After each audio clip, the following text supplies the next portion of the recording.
gaur bigarren, Arabako txapeldun orde gainera, imaginatzen gogukin irabazteko zenula, hankak izan dituzula, baina beno, azken uneko atake bat, pizka sorpresa hoierrena, garaipenak kendu dizu. Zer muzkunda eguna? Bueno, hasieran ez da sentiru oso ondo, ze hori, Vuelta Cantabria eta Vuelta Salamanca bisek segidu ondoren gaur hasieran auken apurat torpe moruen hankak, baina bueno, hori gero sartu nazen hemengo igoeran nahiko ondo eta erdialdien fangare Telkomeko kolombianuetan ni. Metro bat hartu du, baina vigiletan egon gare eta justo bukaeran hori sartu di beste 4-5 eta oierreko ondo atakau dago apurat espiztin jokaketan. Eta arrankau dugunerako bestiek ez gara aiega, eta azkenien hori bigarren.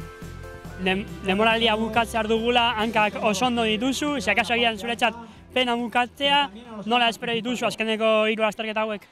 Bai ez, normalien goguekin egoten gare bukaketako, baina ni ondo nabil eta hori, gurotena da azkeneko azterketa honetan ja ondo bukatzie, lan una errematetako, ze azkenien entrenamentuak eta oin urteten die, eta hori, ja bukatzeko goguekin, baina ondo bukatzeko goguekin. Eskarrik asko, zuri. Vale, zuri.